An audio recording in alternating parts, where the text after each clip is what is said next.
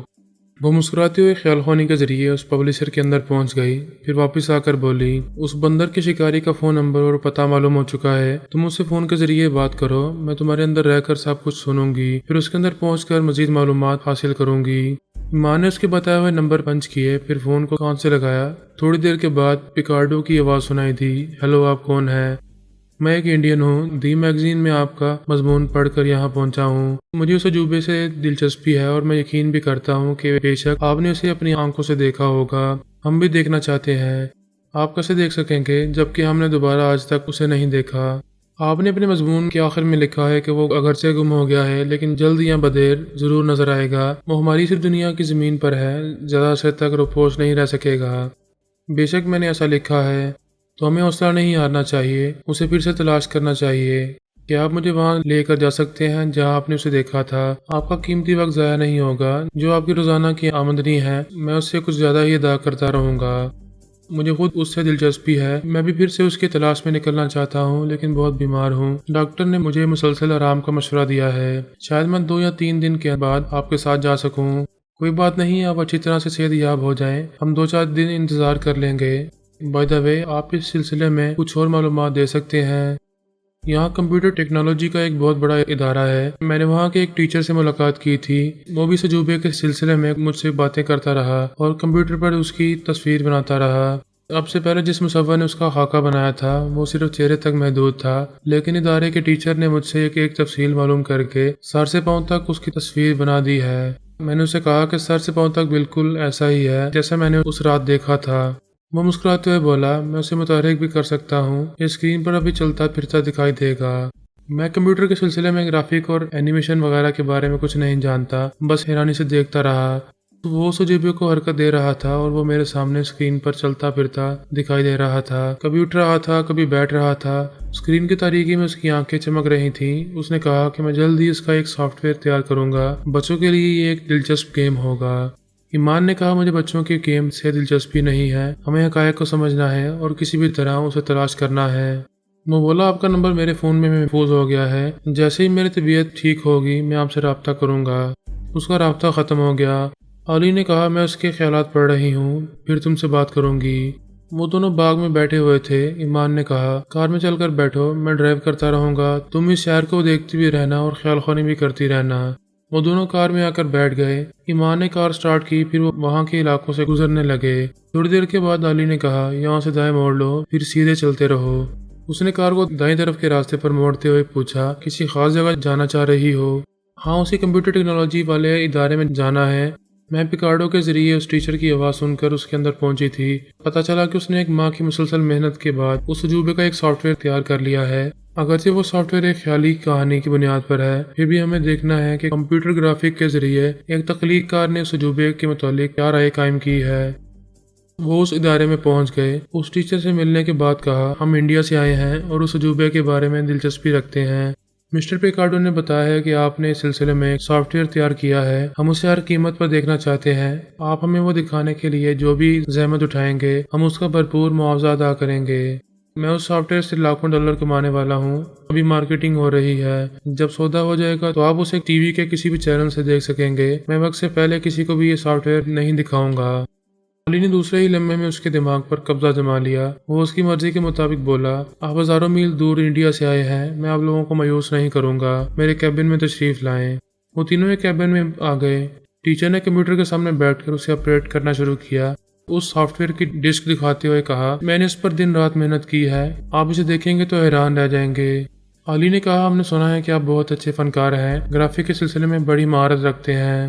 اس نے کہا، آج تک ایلین کا بہت چرچا ہوتا رہا ہے، اس خلائی مخلوق کے بارے میں طرح طرح کی کہانیاں گڑھی گئی ہیں، میری کہانی ان سب سے الگ ہے۔ جب یہ آن ایئر جائے گی تو ساری دنیا اسے دیکھ کر حیران رہ جائے گی۔ کمپیوٹر سکرین آن ہو چکا تھا۔ تھوڑی دیر کے بعد ہی ایک تحریر ابھری، لکھا تھا دی لاسٹ ججمنٹ۔ پھر سکرین پر تصویر نظر آئی۔ اس دھند میں وہ عجوبہ دھندلا سا دکھائی دے رہا تھا، روشنی کی 2-4 بریک کرنیں اس پر پڑ رہی تھیں، پھر وہ دھیرے دھیرے واضح طور سے دکھائی دینے لگا۔ ایمان نے علی کو اپنے سر کی طرف اشارہ کیا۔ وہ فوراً ہی اس کے اندر آ کر بولی، کیا بات ہے؟ مجھے جیسی آگاہی ملی تھی یہ بالکل ویسا ہی ہے۔ اسکرین پر وہ کہہ رہا تھا، میں ایک عجوبہ ہوں اور ہمیشہ عجوبہ ہی رہوں گا، کوئی مجھے سمجھ نہیں پائے گا کہ میں کون ہوں اور کہاں سے آیا ہوں۔ میری دلچسپی ان لوگوں سے ہوگی جو اس دنیا میں اپنی ذہانت، اپنی طاقت اور اپنی غیر معمولی صلاحیتوں کی وجہ سے ناقابل شکست کہلاتے ہیں۔ ٹیچر نے ایک دم سے چونک کر کہا، ارے یہ کیا کہہ رہا ہے؟ میری آڈیو ریکارڈنگ میں یہ جملے تو نہیں تھے، مکالمہ کچھ اور تھا اور یہ کچھ اور بول رہا ہے۔ اس نے تھوڑی دیر کے لیے سی ڈی کو سٹاپ کر دیا۔ ایمان نے پوچھا، کیا تم نے جو سافٹ ویئر تیار کیا تھا یہ اس سے مختلف ہے؟ ہاں، بہت مختلف ہے۔ میں نے جو اینیمیشن کیا ہے اس کے مطابق بولتے وقت اس کے ہونٹوں کو ہلنا چاہیے، لیکن اس کا منہ تو بند ہے اور آواز ایسے آ رہی ہے جیسے اس کے دل کی آواز ابھر کر سامعین کے کانوں تک پہنچ رہی ہو۔ ایمان نے کہا، پلیز اسے سٹاپ نہ کرو، چلتے رہنے دو۔ سوری، میں پہلے اسے تنہائی میں دیکھوں گا اور سمجھوں گا کہ یہ تبدیلی کیوں ہوئی ہے۔ علی، اس کے دماغ پر قبضہ جماؤ، ہم اس سی ڈی کو آخر تک دیکھیں گے۔ دوسرے ہی لمحے میں علی نے اس کے دماغ پر قبضہ جمایا۔ اس نے پھر اسے آن کیا۔ اسکرین پر عجوبہ دکھائی دے رہا تھا، اس کے ہونٹ بند تھے لیکن آواز ابھر رہی تھی۔ وہ کہہ رہا تھا، اس دنیا میں جو لوگ سپر پاور کہلاتے ہیں اور جو خطرناک مجرم ناقابل شکست ہو چکے ہیں، وہ سبھی رفتہ رفتہ میری گرفت میں آنے والے ہیں۔ میں ان سب کی زندگی کا آخری فیصلہ کروں گا۔ I am the last judgement. وہ عجوبہ ایک طرف چلتے ہوئے بولا، آؤ دیکھو کہ میں کیا ہوں۔ اسکرین پر چند لمحوں کے لیے تاریکی چھا گئی۔ علی نے کہا، ایمان علی، اس ٹیچر کے خیالات بتا رہے ہیں کہ یہ سب کچھ ایسا نہیں ہے جیسا کہ اس نے سافٹ ویئر میں ڈالا تھا۔ منظر بدلا۔ اب وہ عجوبہ سیڑھیاں اترتے ہوئے تہہ خانے میں جا رہا تھا۔ وہ تہہ خانہ بہت ہی وسیع و عریض تھا۔ تھوڑے تھوڑے سے فاصلے پر بڑی بڑی مشینیں دکھائی دے رہی تھیں۔ وہ مشینیں الیکٹریکل، میکینیکل اور میڈیکل کے شعبوں سے تعلق رکھتی تھیں۔ ہر مشین کے ساتھ ایک بڑا سا کمپیوٹر اور مانیٹر منسلک تھا۔ اس عجوبے کی آواز پھر ابھری۔ ایمان نے آگہی کے دوران میں اس عجوبے کو بولتے نہیں سنا تھا۔ ابھی اس کے ہونٹ بند تھے، صرف اس کی آواز یوں آ رہی تھی جیسے خیال خوانی کے ذریعے بول رہا ہو۔ وہ بتا رہا تھا، یہ مشینیں جدید ٹیکنالوجی کا بے مثال نمونہ ہیں۔ اس دنیا کے سائنسدان کبھی ایسی مشینیں ایجاد کرنے کے متعلق کبھی سوچ بھی نہیں سکتے۔ وہ آگے بڑھتا اور ریوالونگ چیئر پر آ کر بیٹھ گیا۔ پھر اس کی آواز ابھری، میں زبان سے نہیں بولتا، اس دنیا کی زبان نہیں سمجھتا اور نہ ہی کوئی میری زبان سمجھ سکے گا۔ یہ آلہ جو میرے کان اور سر سے لگا ہوا ہے، یہ میری زبان کو انگلش میں ٹرانسلیٹ کر کے تمہارے کانوں تک پہنچا رہا ہے، اور جب تم بولو گے تو یہ تمہاری باتیں میری زبان میں ٹرانسلیٹ ہو کر میرے کانوں تک پہنچے گی۔ اب اس کا چہرہ قریب سے نظر آ رہا تھا۔ وہ کہہ رہا تھا، میری آنکھیں تاریکی میں چمکنے لگتی ہیں اور اندھیرے میں سب کچھ واضح طور پر دیکھ لیتی ہیں۔ اس روشنی میں چمک نہیں رہے گی، یہ آنکھیں معمول کے مطابق سنجیدہ اور گہری دکھائی دیتی رہیں گی۔ ایمان نے علی سے کہا، میں نے بالکل ایسی ہی سنجیدہ اور گہری آنکھیں دیکھی تھیں، دیکھو ان آنکھوں سے کتنی ذہانت جھلک رہی ہے۔ علی نے کہا، میں اسے بھی دیکھ رہی ہوں اور ٹیچر کی سوچ بھی پڑھ رہی ہوں۔ یہ حیرانی ہے کہ اس نے جو کہانی بنائی تھی، جو واقعات پیش کیے تھے، وہ سب مٹ چکے ہیں اور ان کی جگہ یہ عجیب و غریب نئے مناظر سامنے آ رہے ہیں۔ ہم اس پر بعد میں بحث کریں گے، فی الحال اتنا تو سمجھ میں آ گیا ہے کہ عجوبے کے بارے میں جو حقیقت ہے وہ اس سافٹ ویئر کے ذریعے ہمارے سامنے آ رہی ہے۔